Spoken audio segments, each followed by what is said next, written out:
Então, esses artigos de fé, eles dizem o que nós cremos. Nós já estudamos 6 deles e hoje é acerca da gratuidade da salvação.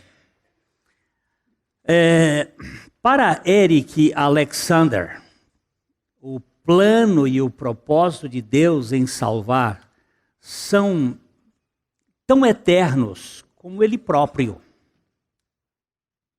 E para J.A. Motyer, o plano de Deus para a salvação não é uma decisão para remediar uma situação. Ele antecede a obra da criação. A salvação, além de ser eterna, ela é uma dádiva divina, sem nenhum preço ou dívida para o pecador. Esse parágrafo aqui valeria bastante tempo. Primeiro, o Alexander diz que o plano e o propósito de Deus em salvar são tão eternos como Ele próprio. Não posso falar da salvação sem falar do próprio Deus e da sua eternidade. Ao criar o homem, Deus já tinha providenciado a salvação. Como o Motyer vai dizer, que o plano de Deus para a salvação não é uma decisão para remediar uma situação. Não é que depois que Deus criou, Ele viu que o homem ia cair. Então Ele providenciou um meio para consertar um problema que aconteceu por causa da criação. Não. Todos os nossos erros decorrem de não conhecer as Escrituras e o poder de Deus. Isso foi Jesus que disse. E Deus é onisciente. Ora, onisciente é que sabe tudo antes de tudo existir. E sabe tudo. Deus tem uma teologia chamada teologia do processo, esquisita beça, que diz que Deus, Ele aprende. Que Ele sabe mais hoje do que sabia anteriormente. É uma coisa da mente humana. O ser humano ele foi tão inoculado pelo pecado que ele quer botar, nem que seja, eu não vou dizer dedal, porque é muita coisa, um pingo da sua capacidade de dar solução para Deus. Não, meus irmãos. A salvação é divina e é eterna. Não só é eterna porque ela não acaba. É eterna porque ela não teve começo. A salvação não é o pecador dando o seu coração a Deus, mas Deus dando o seu filho ao pecador, como bem disse A. W. Pink.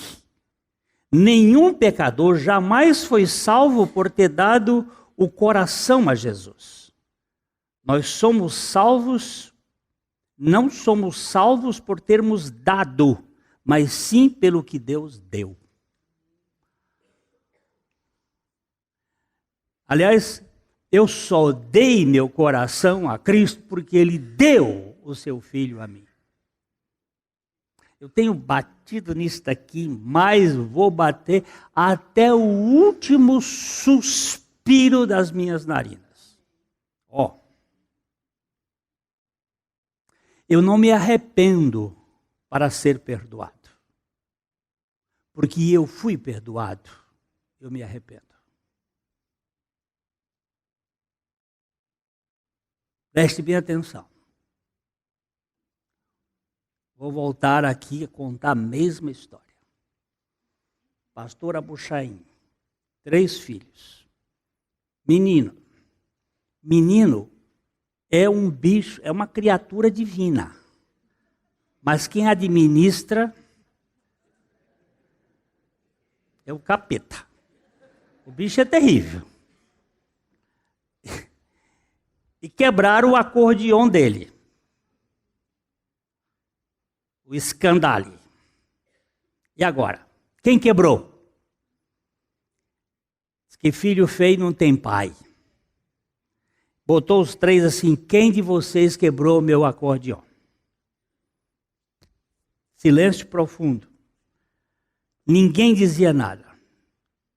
Aí ele tentou forçar a barra, mas acordo, mas mais profundo do que entre o Trump e o lá da Rússia, como é que chama? E o Putin. Acordo fechado. Sem delação. Aí um deles vira e diz assim, se o senhor perdoar, eu conto quem foi. Olha só. Aí o pastor Abu Jaim disse, este cara entende o que é graça. Ele disse, está perdoado. Não precisou aquele dizer quem foi. O criminoso disse, fui eu, pai. Você entendeu? No momento em que nós conhecemos o perdão de Deus, o arrependimento vem.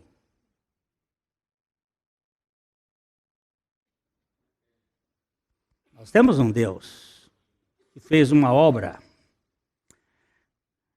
O primeiro parágrafo deste artigo diz assim, cremos que a salvação é concedida gratuitamente a todos, sem distinção, segundo o Evangelho. Preste bem atenção. Nós vamos estudar lá mais para frente a relação entre Evangelho e lei, a lei e o Evangelho. Aqui cremos que a salvação é concedida gratuitamente a todos, sem distinção, segundo o Evangelho. Pois tudo que não seja grátis ou gratuito não tem o menor valor no reino de Deus. A salvação é uma dádiva de Deus, do Deus gracioso ao pecador indigno. Ela tem um custo muito elevado para ele, para Deus, mas nada custa ao ser humano. Ela é absolutamente gratuita. O sábio teólogo de Princeton, Charles Hodge, disse muito bem, nada que não seja gratuito é seguro para os pecadores. A não ser que sejamos salvos pela graça, não podemos absolutamente ser salvos. E Benjamin Warfield, aluno de Hodge, disse, nossa salvação é uma dádiva inteiramente gratuita de Deus. Se não for gratuito, nós vamos tentar negociar. Se tentarmos negociar, eu queria que você, uma hora que tivesse assim tempo, descobrisse quem foi o primeiro negociante. Eu dou o endereço e você vai achar. Ezequiel capítulo 28. Aí você vai descobrir quem foi o primeiro negociante. Ó, já descobriram. Lúcifer. Esse é o primeiro negociante. Ele gosta de negociar.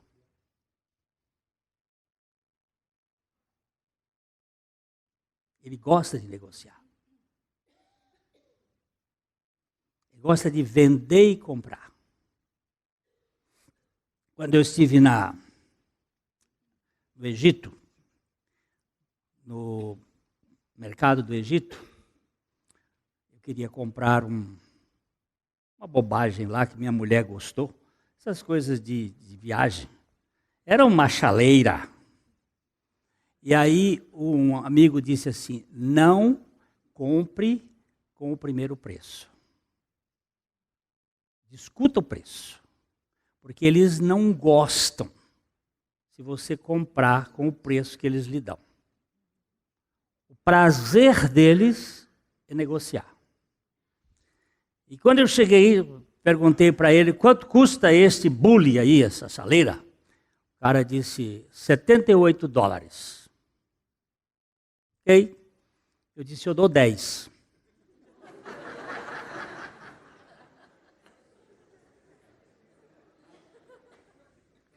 E aí, e foi aquela conversa, e nós chegamos a um preço de $28. Foi uma meia hora, mas esse foi do 78 para 28. E foi diminuindo, eu aumentava 2, ele diminuía 5, e fomos. Deus não negocia conosco. Ele não tem mercado, não tem empório. E nós precisamos entender disto. O profeta Isaías foi preciso no preço da salvação. Nós vamos ler Isaías 55:1. Ó todos vós, os que tendes sede, vinde às águas, e vós, os que não tendes dinheiro, vinde comprai e comei. Sim, vinde comprai, sem dinheiro e sem preço, vinho e leite. Isso aqui valeria até tempo a gente passar a manhã toda só olhando esse versículo.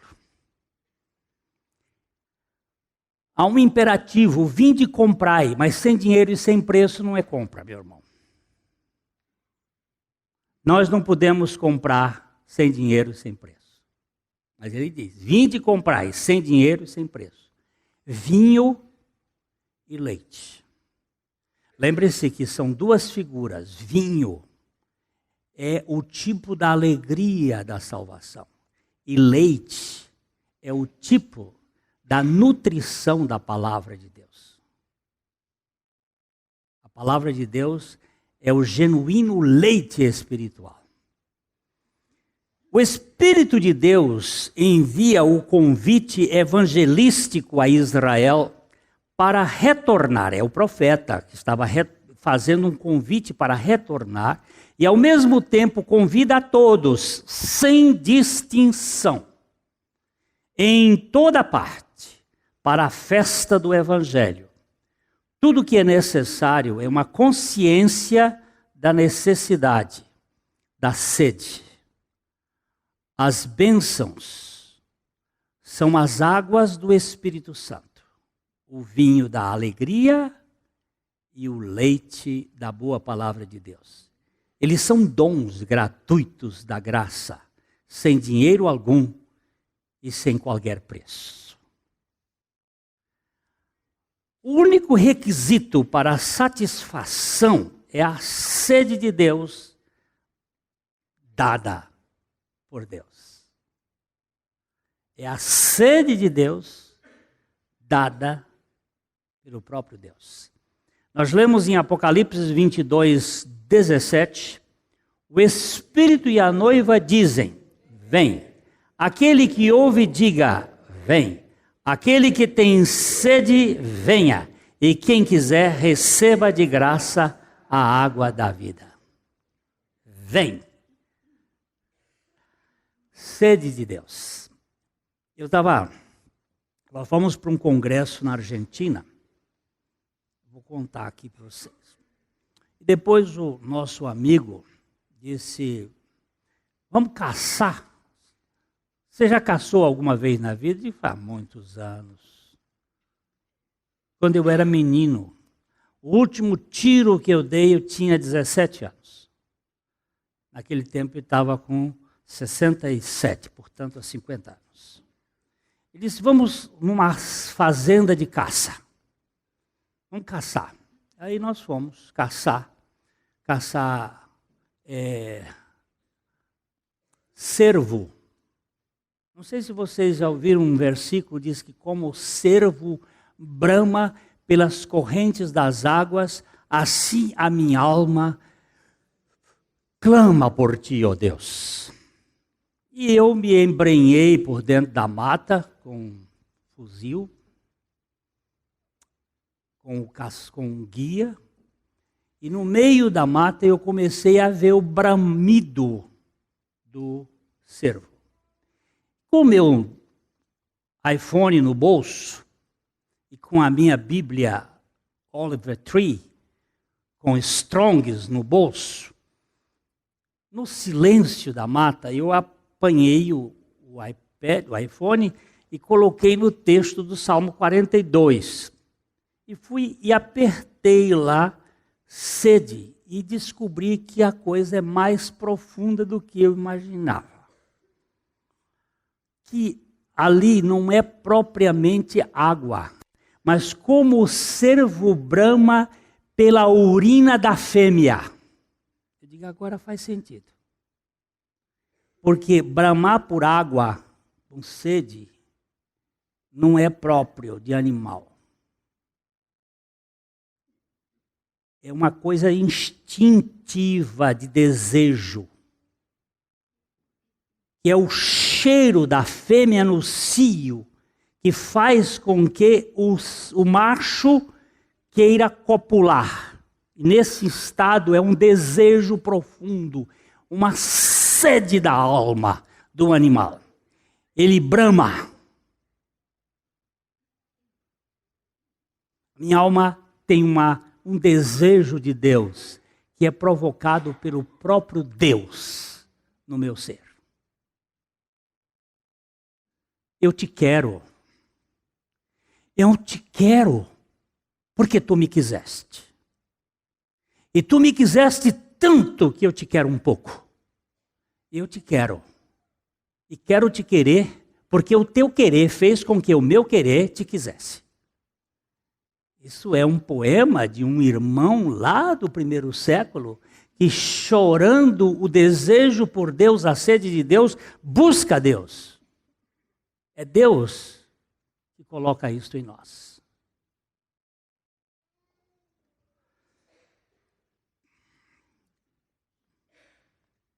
Segundo artigo, segundo parágrafo, diz o seguinte: que é o dever imediato de todos, sem distinção, recebê-la por meio de uma fé sincera e ardente ou um coração compungido e uma fé obediente. Sem contrição e fé não há salvação. A Trindade nos dá todas as realidades espirituais para que possamos ter a reação espiritual. Sem vida espiritual, não há reação espiritual do morto espiritual. Nós temos 3 vidas. Nós temos 3 vidas. Lá na criação. Lá na criação. Lá em Gênesis, por favor, coloca Gênesis 2:7. Lá na criação. Lá no momento da criação. Deus colocou em nós vida em 3 lugares, ou vidas diferentes em 3 lugares. Diz aí. Então formou o Senhor Deus ao homem do pó da terra e lhe soprou nas narinas o fôlego. No original é de vidas. E o homem passou a ser alma vivente. Um pouco anteriormente, ele vai dizer que Deus formou o homem do pó da terra. E ali formou o homem do pó da terra, corpo. E lhe soprou nas narinas o fôlego da vida, de vidas, e o homem passou a ser alma vivente, espírito e alma. Quando nós pecamos em Adão, a vida espiritual morreu. E nós ficamos com a vida psique e a vida bios. Bios faz com que eu levante a perna, mas se eu não tiver a psique funcionando, a minha perna pode estar viva e eu não levanto. Um homem em coma. Tem um médico aqui. Uma pessoa em coma pode levantar a perna, doutor? Não pode. Ele tem vida bios, mas a vida psique está como o quê? Adormecida. Ela está fora de ação. Agora, com a vida psique e a vida bios, nós fazemos tudo, só que o homem não nasce espiritualmente vivo. Ele não tem vida espiritual. Ele tem vida biológica e vida psicológica, não espiritual. Vida espiritual é um milagre de Deus.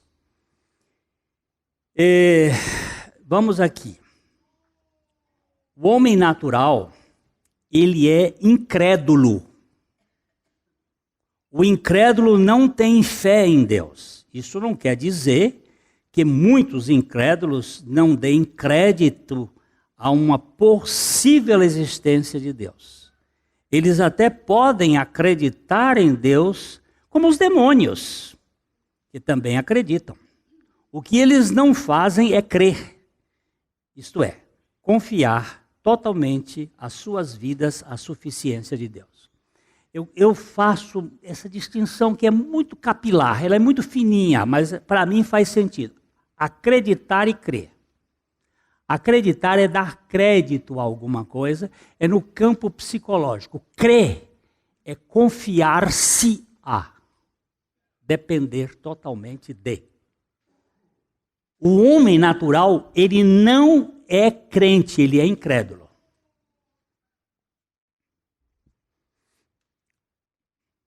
Deixa eu colocar isso bem de amor prático. O Felipe, meu neto, vai fazer 2 anos, ele tem vida biológica, ele tem vida psicológica, ele não tem vida espiritual. Ele é um incrédulo. Ele é muito amado. Amo muito meu neto, mas ele não tem vida espiritual. Vida espiritual é o rogo que eu faço ao meu Pai Celestial que dê a ele esta experiência, para mim.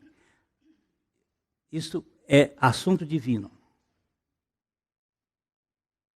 Aliás, eu vou fazer um parêntese aqui. Uma avó nossa de aqui da igreja, tem um netinho de 6 anos. E eles estavam conversando em casa. E em casa você sabe que às vezes há alguns assuntos mais ou menos de meio mexerica, né? Aquele cheiro de... Né? E estavam falando mal, ou não tão bem, assim, não era?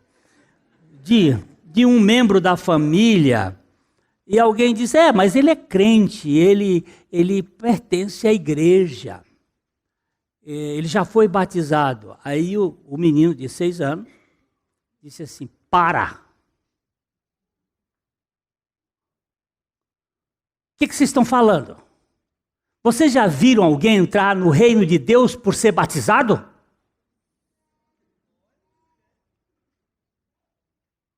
Aí todo mundo parou. Tamanha autoridade de 6 anos. Aí vira-se a avó e disse, fulano, eu não vou dizer o nome que é para não. Onde é que você viu isto? Ou vocês nunca leram na Bíblia? Vocês não leem Bíblia? Jesus disse que se alguém não nascer de novo, não pode entrar no reino de Deus. E foi que ele disse que é por batismo. Aí a avó veio preocupada e disse, pastor, o que eu faço? Eu digo, vocês têm que nascer de novo.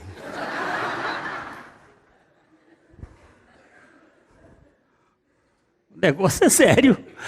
E o profeta é grande.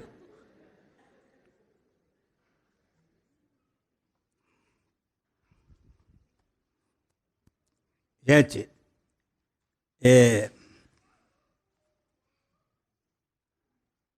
crer é mais do que acreditar.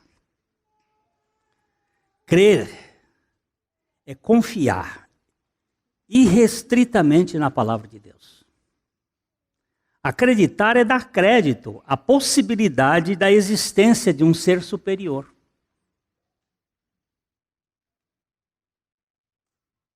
Tem muita gente que dá crédito. Deus existe? Existe. Mas crê? Não. O apóstolo Paulo não via motivo de constrangimento no Evangelho. Ele nos diz aqui em Romanos 1, 16 e 17. Pois não me envergonho do Evangelho, porque é o poder de Deus para a salvação de todo aquele que crê, primeiro do judeu e também do grego. Visto que a justiça de Deus se revela no Evangelho de fé em fé, como está escrito, o justo viverá pela fé.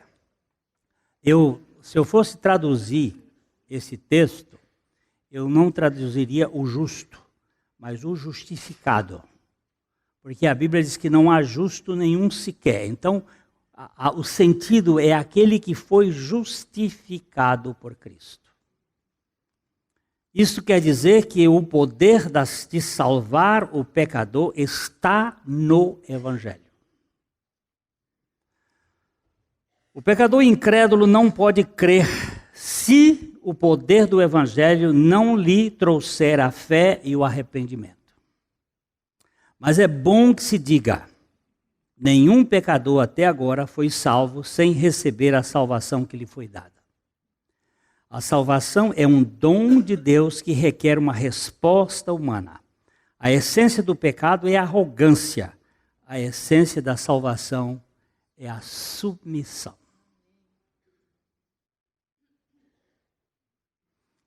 Eu fui no hospital evangélico há muitos anos atrás, a pedido de uma pessoa, eu vou contar 2 exemplos.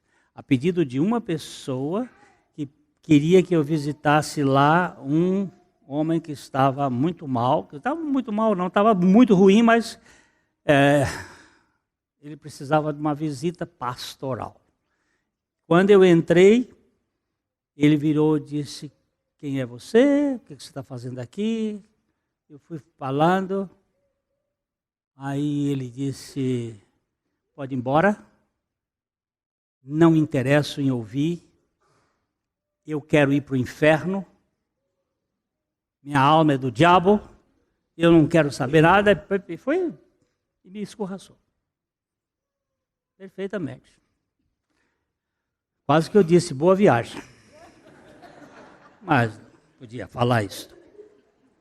Outra vez, uma menina veio estudar de fora, aqui em Londrina, foi fazer o curso da universidade. Linda, nos seus 17 anos, a beleza singular, nunca tinha recebido um não na vida. Um namoradinho deu um não para ela, ela cortou os 2 punhos, tentou suicídio, as amigas pegaram onde mora estudantes, como é que chama? República. Levaram para o hospital, ela muito agoniada, os pais vieram de fora, aí veio um parente aqui pedindo se um pastor podia ir lá visitar, fui lá eu. Quando eu entrei no quarto, ela disse, vai embora daqui que eu quero morrer. Toda amarrada. Essa estava contida. Vai, quero morrer. Eu disse, mas Deus também quer que você morra. A coisa que Deus mais quer é que você morra, porque você não presta nem para se matar.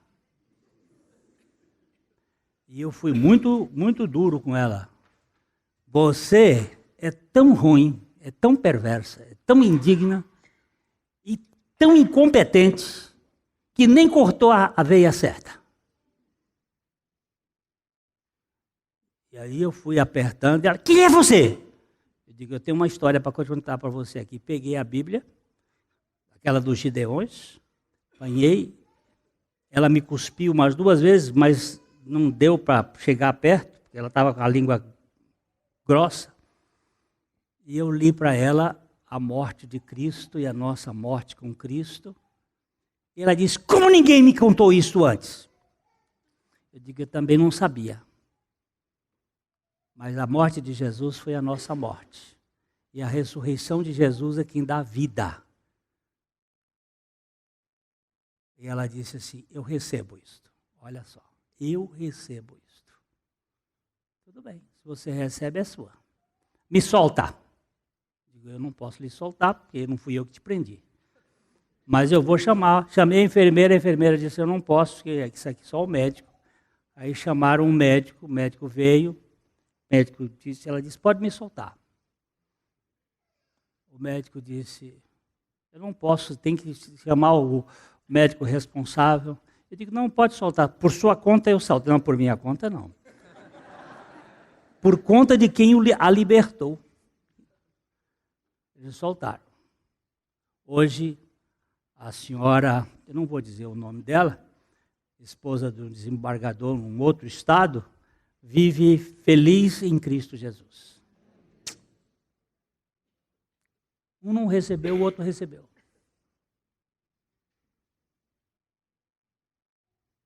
Eu não sei explicar.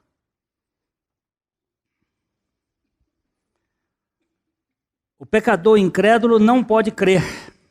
Se o poder do Espírito do Evangelho não lhe trouxer a fé e o arrependimento. É esse? De baixo. Ninguém pode explicar como o rebelde, como Saulo de Tarso, se tornou Paulo, o apóstolo de Cristo. Certamente ele recebeu a Jesus quando foi convencido do seu pecado de incredulidade.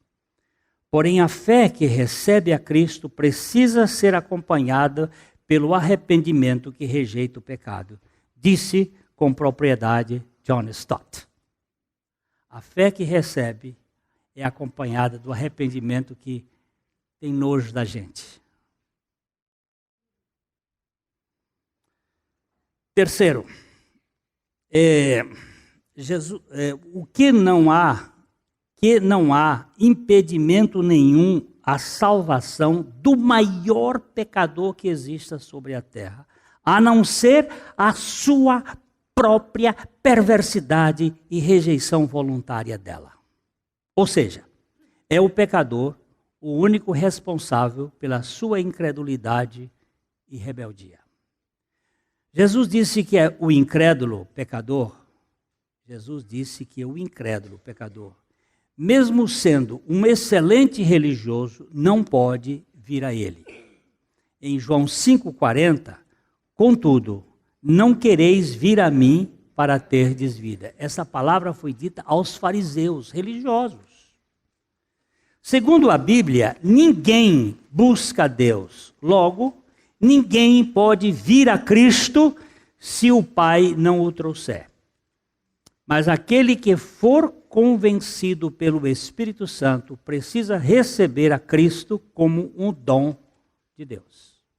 Os dois lados andam juntos, como a luz e a visibilidade. Onde há luz, eu posso ter visibilidade. Mas onde há luz, eu posso também fechar o olho e não querer enxergar. Eu não sei por que eu não quero crer. E não sei por que alguém crê. Existia um livro, quando eu era menino, chamava Pérolas Esparsas. Alguém conheceu esse livro aqui? Pérolas Esparsas. Era um livro que contava umas histórias. Tinha uma história do Seu João. Seu João era um bêbado. Todo final de semana tinha feira na cidade. Ele ia para a feira para vender os produtos dele e comprar café, açúcar, aquelas coisas de sítio. Mas toda vez que ele ia lá, ele tomava uma branquinha. E enchia a cara e voltava de lá com os alforjes cheios de mercadorias que ele tinha comprado, mas bêbado. Ele chegava em casa, metia o cacete na mulher, nos filhos, e cachorro, gato, e saía tudo. E uma dessas vezes que ele foi lá na cidade, encontrou um grupo na praça pregando. E pregaram Jesus, e ele creu. E estavam cantando um cântico, cantaram lá várias vezes. Meu coração era preto, mas Cristo aqui já entrou. e com o seu sangue mais alvo que a neve tornou. E ele vinha montado na mula e cantando mal cantado, meu coração era preto. Aí a mulher virou e disse, vixe, lá vem o João bêbado. E eu vou todo mundo apanhar aqui agora. O cacete vai cantar. E aí todo mundo, menino correndo para dentro do mato e mulher escondendo. E ele dizia assim, gente, não vai embora, o velho João morreu. Aí agora é que está pior. A cachaça tomou conta, o velho João morreu. Essa era a história do velho João morreu, que tem que acontecer. Tem que acontecer. Se não acontecer, não aconteceu. A salvação é de Deus. O pecado é a rebeldia, e a rebeldia são do homem.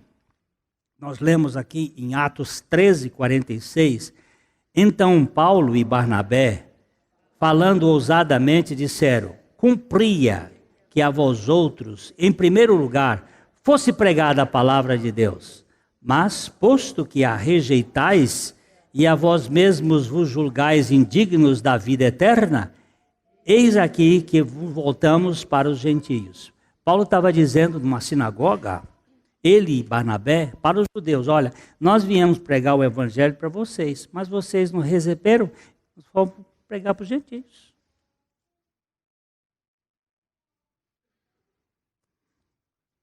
Quatro,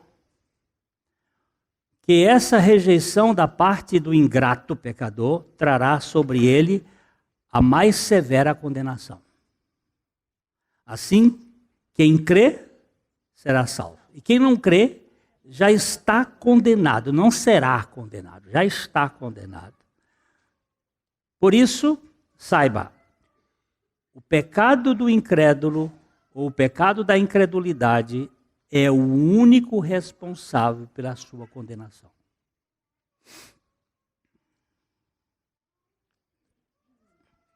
O seu pecado de incredulidade é o único responsável pela sua condenação. O meu pecado de incredulidade. Ninguém pode crer se o Espírito Santo não o convencer. E tudo indica que o Espírito Santo não convence aquele incrédulo que obstinadamente não crerá. Eu não sei porquê. Vamos ler João 3, 18 e 19. Quem nele crê não é julgado. O que não crê já está julgado, porquanto não crê no nome do unigênito Filho de Deus. O julgamento é este, que a luz veio ao mundo e os homens amaram mais as trevas do que a luz, porque as suas obras eram más. Ele não diz quem nele crê não é julgado. O que não crê será julgado. Ele não diz, já está julgado. Vê-se que o Espírito Santo não convence a muitos. Neste caso, estes que não são convencidos são os que obstinadamente se rebelam voluntária e contumazmente em suas almas contra Deus? O fato de alguns serem convencidos e outros não traz o grande problema da compreensão para a mente limitada do ser humano. Por quê? Por que alguns creem e outros não? Não sei. Eu sei que eu tenho que pregar a todo mundo. E sei que o Evangelho vai ser crido e que o Espírito Santo vai ser quem vai convencer o pecador a crer no Evangelho. O fato é, os que se rebelam e não creem sofrerão um maior castigo. Mateus 11, 20. Passou então Jesus a increpar as cidades nas quais ele operara numerosos milagres pelo fato de não se terem arrependido. E o Senhor disse que haverá menor rigor para cidades como Tiro e Sidom do que para as cidades rebeldes do seu povo. Eu não sei porquê. Isso trata de uma economia que ultrapassa a minha capacidade. Alguém indagou: estes que não creem porque não podem crer ou não creem porque não querem crer? O meu ponto de vista é duplo. Não creem porque estão limitados, tanto pela incapacidade de querer, como pela impossibilidade de crer. Não crê. Não crê.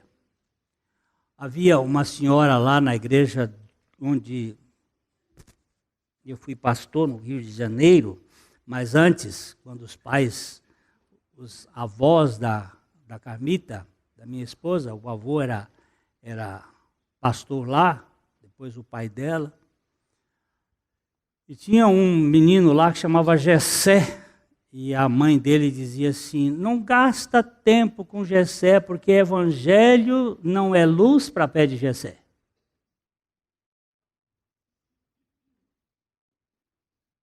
Evangelho não é luz para pé de Jessé. Ficou essa história na família. Quando um negócio é muito difícil, diz: ó, evangelho não é luz para pé de Jessé. Eu não sei como é que funciona isso. Eu sei que eu tenho que soltar foguete. Por quê? Porque Deus me fez crer. Eu tenho que adorar dia e noite, e é curto, pela tão grande salvação para um réu tão desgraçado quanto eu.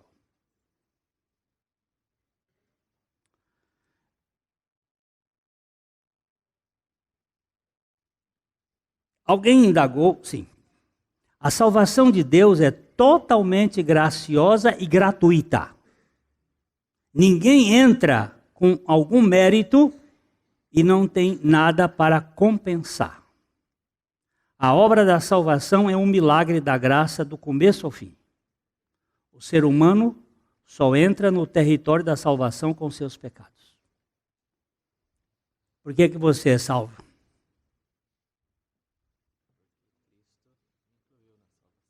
Sim, foi ele que fez. Mas o que você deu para compensar esse negócio? Só o pecado. Para alguém ser curado, precisa estar o quê? Doente. Para alguém ser ressuscitado, precisa estar o quê? Morto. E para alguém ter salvo, precisa estar o quê? Perdido. Perdido. A vida cristã é uma experiência maravilhosa. Começa através de uma obra sobrenatural realizada pela imerecida graça de Deus no coração e na vida de uma pessoa.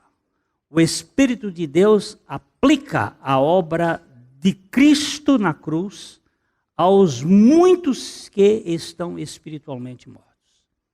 Ele os regenera, levando-os a arrependerem-se do pecado e a exercerem a fé no Senhor Jesus Cristo. Isso se chama salvação, que é uma obra gloriosa da graça e do Espírito de Deus. Harold Blackburn. Eu gosto desses homens de Deus que falam a verdade. Mas a rejeição desta obra graciosa da salvação é inteiramente humana. E essa rejeição humanista tem consequências sérias e eternas. Deus não é déspota que pune os inocentes, mas magnânimo ao salvar pecadores indignos. E, se alguns o rejeitarem, é por pura rebeldia e incredulidade pessoal. Ninguém, ao ser condenado, poderá acusá-lo de injustiça, mas todos, ao serem salvos, o reconhecerão como infinitamente gracioso. Oh Deus, o Senhor me salvou, me salvou. Posto que a punição dos rebeldes é inteiramente justa, uma vez que Deus não é obrigado a salvar ninguém, e a condenação do pecador, incrédulo e rebelde, é, em tudo, perfeitamente correta, a condenação do pecado é universal e totalmente justa. mas a salvação do pecador é pessoal e completamente graciosa. Essa frase final aqui, ó. A condenação do pecado é universal e totalmente justa. A condenação do pecado é universal e totalmente justa. Mas a salvação do pecador é pessoal e completamente graciosa. Todos, sem exceção, estão perdidos. Todos, sem distinção, podem ser salvos. Guarde essa palavra aqui no ouvido. Todos, sem exceção, estão perdidos. Todos, sem distinção, podem ser totalmente salvos. Essas são duas palavras importantes. 2 Tessalonicenses 1, 9 e 10. Estes sofrerão penalidade de eterna destruição, banidos da face do Senhor e da glória do seu poder, quando vier para ser glorificado nos seus santos e ser admirado em todos os que creram naquele dia, porquanto foi crido entre vós o nosso testemunho. Aqui você vai encontrar os que sofrerão penalidades e aqueles que vão ser glorificados com o Senhor porque creram. A salvação do pior pecador é graça pura e gratuita, mas a condenação do melhor pecador é perfeitamente justa. Não seja obstinado, nem presunçoso, mas creia. No dia que Pedro pregou lá no Pentecostes, ele fez uma pregação. Quando ele terminou a pregação, a multidão disse: que faremos então, varões e irmãos? Ele disse: arrependei-vos, cada um de vós, e creiam. E cerca de 3.000 pessoas creram e foram batizados. A Livraria PIB Londrina procura selecionar cuidadosamente seus títulos e autores a fim de oferecer um conteúdo alinhado com o Evangelho de Jesus Cristo. Bíblias, livros de teologia, devocionais, literatura infantil, biografias, comentários bíblicos e muito mais. Dispomos também de um acervo de CDs e DVDs das mais de 5.000 mensagens ministradas na Primeira Igreja Batista em Londrina.